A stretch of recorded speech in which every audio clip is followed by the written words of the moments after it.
আমরা চলে আসলাম পরের ভিডিওটাতে। আচ্ছা, এর আগের ভিডিওটাতে আমরা দেখছিলাম হচ্ছে কি পরিমাণ লোহা বের করা হয়েছে আর কি। তো আমার লোহার পরিমাণ নির্ণয় করা যে কথাটা ছিল, যে প্রশ্নটা ছিল, সেটা হচ্ছে শেষ। এবার আমরা পাত্রে যকৃত লোহা বিশুদ্ধ কিনা সেটা গাণিতিকভাবে বিশ্লেষণ করব। আচ্ছা, এভাবে করে তোমার লোহার পরিমাণটা বের করা হয়, হচ্ছে এত গ্রাম হচ্ছে লোহা ওই বিক্রিয়া করতে দরকার। কিন্তু তোমার এই প্রশ্নটাতে দেখো, খেয়াল করো, এখানে লোহার টুকরার পরিমাণ দেওয়া আছে কতটুকু, অর্থাৎ বোধ সরবরাহ করা হয়েছিল 2 গ্রাম। কিন্তু আমার যখন সি পাত্রের দ্রবণ দ্বারা এ পাত্রের দ্রবণকে সম্পূর্ণরূপে জারিত করা হলো, তখন আমার যতটুকু লোহা দরকার সে লোহাটার পরিমাণ ছিল 1.6755। তাহলে আমি কীভাবে তার বিশুদ্ধতা বের করব?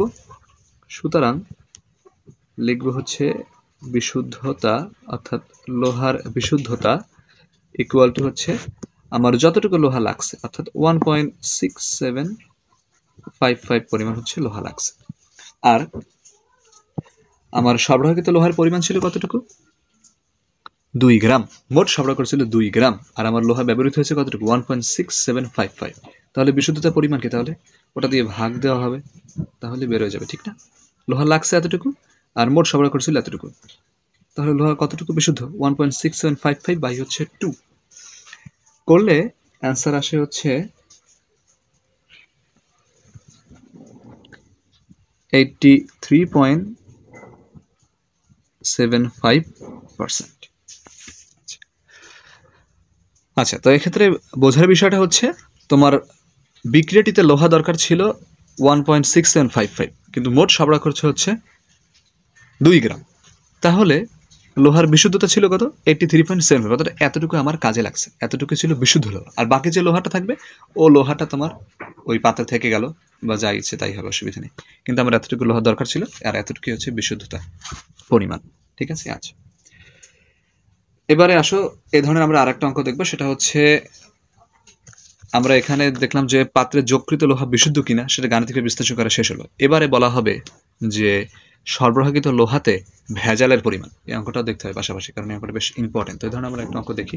এখানে একটা অঙ্ক আমরা এখানে তৈরি করছি, সে অঙ্কটা দেখো, দেখা যাচ্ছে কিনা। 0.36 গ্রাম লোহা, একটা ধরো একটা ছোট একটা টুকরা দেওয়া হলো 0.36 গ্রাম, এটাকে এস্টোসোফোরের লঘু দ্রবণে ডুবানো হলো বা সরবরাহ করা হলো, এবং অপর একটা পাত্রে দেওয়া আছে 4.8 মিলি 0.025 মোলার KMnO4 পটাশিয়াম পারম্যাঙ্গানেট দ্রবণ। আচ্ছা, এটা এই পাত্র, এটা হচ্ছে বি পাত্র। এবং প্রশ্নটা দেখো কি বলা আছে, বি পাত্রের দ্রবণ দ্বারা এ পাত্রের দ্রবণকে সম্পূর্ণরূপে জারিত করা হয়, অর্থাৎ বি পাত্রের দ্রবণ দ্বারা এ পাত্রকে জারিত করা যায়। তার মানে বি পাত্রের দ্রবণকে এ পাত্রের ভিতরে ঢেলে একটা দ্রবণ প্রস্তুত করা হবে। আচ্ছা, এবং শেষে বলা থাকে কি লোহার টুকরাটিতে ভেজালের পরিমাণ কত বা নির্ণয় করো। আচ্ছা, তো এই ধরনের আমরা কীভাবে করি? এ ধরনের করার ক্ষেত্রে আমরা প্রথমে যেটা করবো, এই বিক্রিয়াটিতে একটা বিক্রিয়া তো হবে, যেহেতু বলাই আছে জারিত হবে, সুতরাং সেই বিক্রিয়াটিকে আমরা লিখতে হবে আগের প্রশ্নটার মতো। তো এই কথাটা প্রথমে লিখে নিবা, তারপরে আমার মতো এভাবে করবা। সেটা হচ্ছে আয়রন, যেহেতু এখানে আয়রন কাজে লাগবে, লোহা বলা হলো, প্লাস আয়রন সাথে প্লাস ফর্মে থাকে, আমরা কঙ্কাল সমীকরণ লিখবো। এখানে KMnO4 এর কোনটা আসবে? MnO4 আসবে, মাইনাস আয়ন, প্লাস আমার যা লাগবে তা দিবে একটু পরে। এদিকে কি উৎপন্ন হবে দেখো, আয়রন সাথে ফেরাস থেকে ফেরিক হয়, আর এখানে হবে MnO4 থেকে হবে কি ম্যাঙ্গানিজ, হবে ম্যাঙ্গানিজ প্লাস আয়ন। আচ্ছা, এরপরে দেখো হাইড্রোজেন অক্সিজেন পরমাণু ব্যতীত অন্য পরমাণু সংখ্যা সমান আছে কিনা। আয়রন সমান আছে, এখানে ম্যাঙ্গানিজ সমান আছে। এরপর আমরা অক্সিজেনের দিকে তাকাবো, জারকের সাথে যে কটা অক্সিজেন তার বিপরীত পাশে ততগুলো পানির অণু লিখতে হবে। তাহলে এখানে আছে 4টা, আমরা 4টা পানি লিখলাম। পানির অণুর দ্বিগুণ সংখ্যক পরিমাণে হাইড্রোজেন আয়ন এপাশে লিখতে হবে, তার মানে 4 দুগুণে 8টা হাইড্রোজেন আয়ন লিখলাম। এরপরে আসা হচ্ছে ইলেকট্রন সংখ্যা সমান করার ব্যাপার। ইলেকট্রন সংখ্যা দেখো, এই পাশে তোমার যেহেতু ফেরাস উৎপন্ন, ফেরাস থেকে ফেরিক ছিল, তাহলে এখানে ইলেকট্রন কয়টা দিতে হবে? ইলেকট্রন একটা, ফেরাস থেকে একটা ইলেকট্রন চলে গিয়ে তো ফেরিক হলো, তার মানে একটা ইলেকট্রন এখানে দিলাম। আচ্ছা, আর এখানে জারণ সংখ্যাটা হিসাব করো, ম্যাঙ্গানিজের জারণ সংখ্যা আসে হচ্ছে +7, আর এখানে আছে +2, তার মানে কোন দিকে ধনাত্মক আধান বেশি? এদিকে। কয়টা বেশি? 5টা বেশি, তাহলে 5টা ইলেকট্রন এদিকে ঘাটতি আছে, সে 5টা ইলেকট্রন দিলাম। তার মানে এখানে কি 5 দ্বারা গুণ করতে হবে এই ইলেকট্রনের সাথে, কারণ সমান করতে হবে ইলেকট্রন সংখ্যা, তো এই ইলেকট্রনটা আসছে কোথা থেকে খেয়াল করো, আয়রন থেকে আসছে, সুতরাং উভয় পাশে আয়রনের সাথে 5 দ্বারা গুণ করতে হবে। ঠিক আছে, আচ্ছা তাহলে এই হলে গেল আমার সমতাকৃত সমীকরণ। ইলেকট্রন উভয় পাশ থেকে বাদ দিলেও হয়। আচ্ছা, তো আমরা লিখতে পারি কি, সুতরাং আগেটার মতোই যে 5 মোল Fe equivalent to 1 mole MnO4 minus. ঠিক আছে, আচ্ছা এরপরে আমরা নর্মালি যেভাবে করবো লোহার টুকরোতে ভেজালের পরিমাণ নির্ণয় করার জন্য আমরা সূত্র বসাবো। তাহলে আগের সূত্রটাই C1V1 equal to C2V2। C1 কার জন্য, আয়রনের জন্য, তাহলে বলো এর পাশ এর গায়ে যাবে তুল্য সংখ্যা, এই মোল সংখ্যাটাই তুল্য সংখ্যা হিসেবে কাজ করে, ওর মোল সংখ্যা ওর গায়ে চলে গেল, এই গেল পাস। তো C1V1 যখন লিখতে পারি কি W1/M1, দ্যাট ইমপ্লাইজ 5C2V2। সুতরাং লিখতে পারি কি W1 ইকুয়াল হচ্ছে 5C2V2। তো আর এখানে গুণ হবে হচ্ছে W1 গুণ, দ্যাট ইমপ্লাইজ আমার এখানে দেখো কি কি আছে, আয়রনের জন্য যদি করি আমরা সংখ্যা লিখে দিলাম, আয়রনের জন্য হচ্ছে তোমার W1 বের করতে হবে। W1 equal to what, M1 তোমরা জানো সবাই 55.85 গ্রাম।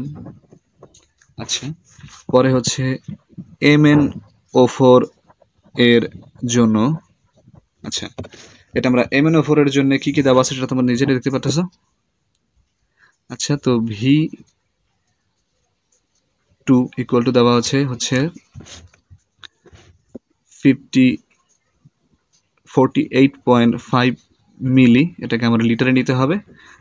আর C2 দেওয়া আছে হচ্ছে 0.025 মোলার, এটাকে লিটারে নিতে হবে, অর্থাৎ এটার সাথে 10 গুণ দিতে হবে, যেহেতু আমার এখানে জায়গা কম আছে এই জন্য সংখ্যা লিখে দিলাম। আচ্ছা, এরপর এখান থেকে W1 এর মান বের হবে, এখানে W1 যেটা আছে এর মান বের হবে। আচ্ছা, তো তোমার ক্যালকুলেশন যদি করো দেখতে পাবা হচ্ছে W1 এর মান হবে হচ্ছে, আচ্ছা 5 ইন্টু আমরা মানগুলো বসে দিলাম 0.025, এটা হচ্ছে মোলার ঘনমাত্রা, মানে হচ্ছে 48.5, একে যেটা লিটারে নিতে হবে এই জন্য 10⁻³ দ্বারা গুণ, ইন্টু হচ্ছে তোমার আয়রনের আণবিক ভর ইকুয়াল টু করার ফলে যেটা হবে 0.33859 গ্রাম। আচ্ছা, এটা হচ্ছে তোমার এই বিক্রিটিতে কতটুকু আয়রন দরকার। আচ্ছা, এবারে লিখতে হবে হচ্ছে ভেজালের পরিমাণ।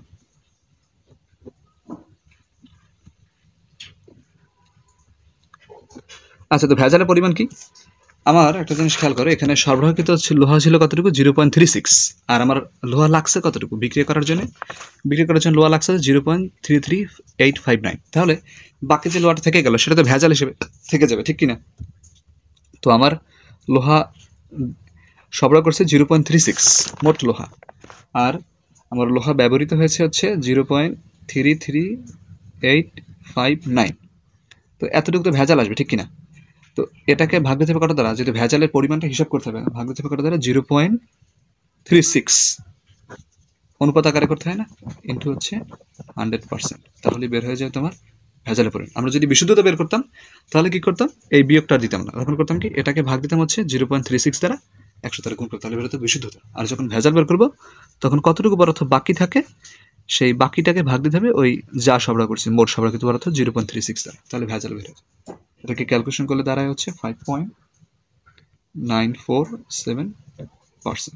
আচ্ছা, এটাই হচ্ছে অ্যান্সার। ইনশাল্লাহ এভাবে যদি করতে পারো এই ধরনের একটা অঙ্ক কমন পড়বে আশা করি। লোহার পরিমাণ ভেজালের পরিমাণ নির্ণয় করতে বলে নরমালি। পরের দুটো অঙ্ক খুবই সহজ আছে, আমরা টাইট্রেশন এবং পিএইচ এর অঙ্কের সঙ্গে পরে আলোচনা করব। আপাতত বাই। আচ্ছা, ভালো থাকো সবাই।